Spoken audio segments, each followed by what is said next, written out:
Welcome to the breakdown and prediction video for Deontay Wildr vs Tyson Fury rematch. First of all, you heard a lot of speculations about the performances of both fighters in the lead up for the rematch, and you're maybe wondering if it's going to affect them. In the rematch against Ortiz, we saw a different Wildr. While it's true that most of his fights are not so exciting until the moment the knockout happens, he was more passive than usual and was losing every second of the fight before he stopped Ortiz. There are two different interpretations of his performance. One is that he started deteriorating and that his movement became slower. The other one is that he knew he was in against the superior boxer, who was much older by the way, so he chose not to tire himself out and instead wait on Luis Ortiz to guess and cash out on his right hand at that point. I personally agree with the second interpretation without necessarily excluding the possibility of Wildr slowing down, because he's at the exact age the heavyweights and the athletes in general will start showing signs of slowing down. But the question is, can we expect him to fight Fury in a similar fashion? Maybe, but there's a lot more risk banking on Fury to slow down than there was to wait for Ortiz to slow down and gas out. Luis Ortiz was 40 years old on paper, and most of us believe that he's even much older than that in reality. On the other hand, throwing less punches than in the first fight against Fury could possibly help him to catch him with something big by throwing when it counts, although I don't think it would be a great decision. Plus, Fury isn't aggressive, but is going to keep the pressure on him and make him work while being passive, and it is done by feinting, just like Fury did in the first fight. There are also two schools of thoughts about what's currently happening with Tyson Fury. There is a lot of concern about his dedication for this fight, in regards to how serious he's taking the Wildr rematch, and even the questions like, is he doing coke again? And all of that because of his performance against Otto Wallin, as well as his appearances on WWE. I just don't think it's something to worry about, because of a couple of things. First of all, him underperforming against the weak opponents and then going back in the ring against the top opponents and looking good or even great isn't anything new. It always looks like he's fighting to his opponent's level. Also, in case he comes in heavier, it may start the debate if he was seriously prepared for Wildr, or if it would be a part of his strategy to come in heavier so he could fight more on the inside and be stronger there. But also, there is a lot to say about the Wallin fight. Otto Wallin wasn't a no-name and hasn't fought a top-level boxer before Fury, but he's a very good and quality fighter, who was a very nice amateur by the way, and also he's a southpaw. And criticizing Fury for having a tough fight against him and not being able to stop him is just stupid in my opinion, because first of all, Otto Wallin is shorter and compact, and has a much better defense than Wildr. He knows how to fight on the inside as well. And also, that early cut changed everything for Tyson Fury, and despite that, I still gave Wallin only 3, maybe 4 rounds in that fight.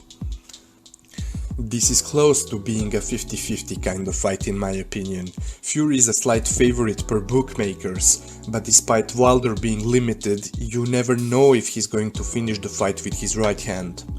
Plus, he's supposed to come in about 20 pounds heavier than the first time. Consequently, the betting sites are giving about the equal possibility for the fight to finish by stoppage or to go to scorecards. I must mention the mental aspect of this fight as well, because it was something pretty interesting to me in the lead up for the first one. If you remember, when the first fight was signed and Wildr came to the UK to watch Fury's fight, Fury was very friendly with him, but with every press conference and their fight approaching, Fury was starting to make fun of Wildr more and more, which caught Wildr off guard and visibly disturbed him. After the friendly beginning, Wildr wasn't expecting it at all, and in the last couple of press conferences and media events just before the fight he started losing his mind. And I'm not pretending to be a mind reader nor a body language specialist. Plus, I never read too much into fighters' behavior before the fight, except for the rare cases like this one, like the first fight was. At the weigh-in, it was just so visible in Wildr's body language that he was scared and nervous. I even believe he wore that ugly mask to try to hide his nervousness. Now, in both press conferences for this fight, which were rather uneventful, he was looking much more relaxed than before the first fight. This is just me guessing, but I could bet he's working with a sports psychologist. In fact, I've been believing in that for quite some time. And not just because he's more relaxed at these press conferences. I've been believing in that since I started hearing him screaming his mantra, speak it, believe it, receive it, and some other things he's been saying as well. But of course I have no proof of it, it's just what I believe. Anyways, let's see how he's going to behave at media days just before the rematch. When it comes to the technical breakdown, the difference between the first fight and the rematch is that Deontay is coming in heavier and Fury is supposed to come in a better shape than the first time. In the first fight, it was very visible that Fury was a hard target for Wildr to hit, when he was attacking him while pivoting around him and changing the angles, thus preventing Deontay to set his feet. Fury should keep on constantly feinting Wildr, like he was doing in the first fight, just like Gerald Washington and Arthur Spilka were doing the same thing. Washington landed a lot of jabs because he was feinting before throwing them, pretty similar to what Fury was doing. Fury was also feinting when Deontay was trying to initiate his attacks. That way he was making him fear the possible counterattacks, and it was really making Wildr uncomfortable to come in. When Tyson Fury was throwing the consecutive feints, one after another, Deontay was getting into defensive mode and he was putting on a high guard, and that's when Tyson was able to step in, throw quick and short combos and pivot out at an angle. The particular thing that Tyson had success with was tapping Wildr's guard with light double or triple jabs in order to make him to put up a high guard. Because while doing so, Wildr was not only putting up a high guard, but he was also pushing it forward and away from his own face, instead of keeping it close. That way, Fury was able to sneak in the left hook and the looping right hand around his guard before pivoting out. Wildr doesn't know how to set up punches, change the rhythm, nor how to throw him off by using feints. In the first fight, he was not only telegraphing his punches as he always does, but he was very predictable with his punches and established the clear pattern of the jab, overhand right, left hook combo. And by doing it, he wasn't making it difficult for Fury to slip them because he was timing them. But Fury established a defensive pattern of his own, by evading every single punch of that combo with the same movements all the time. But Wildr did not have the ring IQ to time those movements, predict them and capitalize on them, or to set up punches. As Fury, fighting from the orthodox stance, was always slipping Wildr's right hand to the right, Wildr never tried to hook off the jab, at least for once, instead of following it with the overhand right all the time. Or he did not try to feint the jab or the right hand and wait for Fury to slip to the right so he could set him up for the left hook that way. He wasn't doubling up on his punches with the same hand neither. All Fury had to do was to keep his eyes on him and watch for the telegraphed punches. And a quick punch that takes, let's say, 0.3 seconds to be thrown is as good as a slow 1.5 seconds punch, if the quick punch was being telegraphed for 1.2 seconds before being thrown. You get the picture. Wildr would do himself a favor if he goes to his body from long range more, like he was doing a bit in the early part of the first fight when Fury was stationary, because while it's true that Fury is very slippery with his upper body movement, Deontay should use every opportunity to land on Tyson's body, which isn't that difficult at the moments when he plants his feet. With the power Deontay carries, it's a no-brainer that Fury can't allow himself to have the attention relapses as those 2 times in their first fight, when he got careless and got dropped. By the way, Wilder should get the credit for one thing he was doing at times that nobody's mentioning at all. Wilder was preventing Fury from getting to short range after Wilder missed his punches, by controlling Fury's head by pushing it away to the right side of him with his right glove, or away to the left with his left glove. And at the same time, by doing it, he was making the room for his right hand. This is the most important part because A. We are saying how Fury should fight more on the inside as he did a good job there the first time, while Wilder can't fight on the inside. And while Fury's work on the inside wouldn't be as visible and eye-catching as his work on the outside, he would be safer there as Deontay needs the room for his right hand. And B. It is exactly how the first knockdown happened. It's true that Fury got careless, but what he was looking to do at that particular moment was to get to short range, head leaning forward and using nothing but the upper body movement. He made Wilder miss with the left hook if I recall well, but he did not expect Wilder to stick that same left glove in his face after missing that shot, and create the space for his right hand at the same time and drop him. So, in order to get on the inside, Fury needs to do it by coming in behind the jab and throwing punches, because of the previously described way of how the first knockdown happened, to prevent the similar situations from happening again. After making Wilder miss with his upper body movement, he should move out laterally the moment he sees or feels Wilder's range-finding glove in front of his face pushing or directing him. Or throw a jab while moving his head offline, or stick out his own hand, just like Wilder does, and move offline. When Fury was initiating the action, he was very smart to position himself on the outside of Wilder's front foot, and he was stepping in with a jab from there.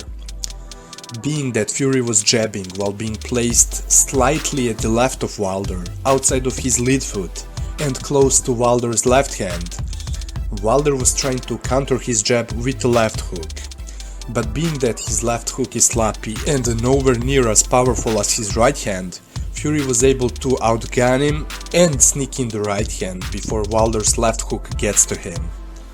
Almost every time before following his jab with the right hand, he was looking for Wilder to start throwing the left hook after his own jab, because it was opening the target for the straight right.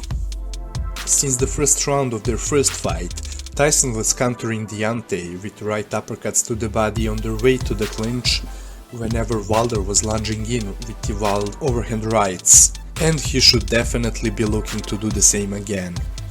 His bodywork may not be very visible, as the inside fighting isn't very easy to get noticed, especially by the viewers watching fights on TV.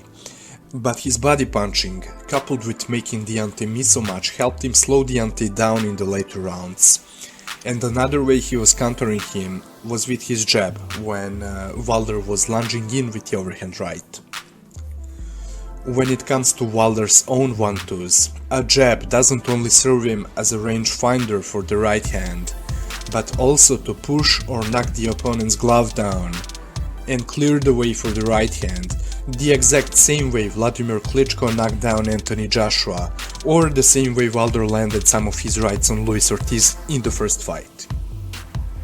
But what he should do better is stop throwing combos at the same pace all the time, like he was doing the first time against Fury. I admit it sounds simple, but it's something that couldn't be learned in one training camp, for a fighter to stick to it the whole fight. And Wilder definitely isn't someone who is conscious of that concept. In the ideal world, he would be pausing a bit in between his punches and wait for the moment where Fury would get himself in an unbalanced position, like when he was slipping Wilder's punches and leaning over his right foot. That way, Wilder could set him up to land the left hook when Fury is in such a position, or sidestep to the left and throw the right hand, or he could feint a jab or the right hand and hook off of it. But it simply isn't Wilder. Another question about this fight is from which stance is Fury going to choose to fight from. He fought the whole first fight from the orthodox stance, but many people think he should turn southpaw in the rematch, saying that Wilder had tough time against southpaws like Spilka and Ortiz, which may be the case, and it would allow him to constantly circle to the outside of Wilder's lead foot. But at the same time, it would make Deontay's right hand more dangerous to him. Also, if we want him to fight more on the inside this time, we want him to do so, not because he doesn't know how to fight at long range, quite the opposite, but because we think he should be safer from Wilder's right hand at that range, and fighting from the southpaw stance would increase the danger for him. Just before going to my prediction, let me just quickly bring up something that intrigues me. At the beginning there was supposed to be no press conferences for the rematch at all. Then they announced one press conference after another out of blue. The idea of having no press conference for the rematch really seems to me as a smart decision from Wilder's team to protect him from Fury's mental games. But I'm guessing the reason for the organizers to surprise us with those press conferences out of blue is because they probably got the negative feedback about the hype for the rematch, and they are probably at risk to sell a low number of pay-per-views. So I would not be surprised if the rematch gets cancelled and they blame it on one of the two fighters' injury. Remember, the only two fights that got announced just recently for the undercard are Emanuel Navarrete vs Gio Santisima and Sebastian Fundora vs Daniel Lewis. I hope it's not true and it's just me guessing, but all I'm saying is I wouldn't be surprised if he gets cancelled and then gets rescheduled for later this year. Now the prediction time. I already told you what the bookmakers think. Many fans think Fury is not only going to outbox Wilder, but to stop him in the later rounds as well. I can see that and I would not be surprised. As if we get a sharper Fury, we could see him being able to exploit Wilder's flaws to the bigger extent this time. Once again, Wilder is coming in heavier and I think it would make his punches more dangerous this time. But one thing I'm sure of is that Fury is going to clearly outbox Wilder for the duration of the whole fight, which isn't anything surprising by the way. However, I'm not sure about the stoppage happening, as I'm banking on getting to see the well-prepared Fury, who would not be cuffed by Wilder's right hand. Although I think there is a real possibility of Fury stopping him no matter how funny it sounds, I still think it's more probable for the fight to go to distance. As I said, I expect Fury to win the majority of the rounds, but in boxing, we don't only have to predict who will be the better fighter that night, but also to predict how corrupted the judges are going to be. The fight is happening on Fox pay-per-view, and Wilder is perceived as the A side, and they are all on PBC's side, so no matter how better Fury looks to be in the ring, I can see one or even two scorecards in Wilder's favor. But my final prediction is going to be Tyson Fury by a split decision, all while deserving a clear victory. Thank you for watching.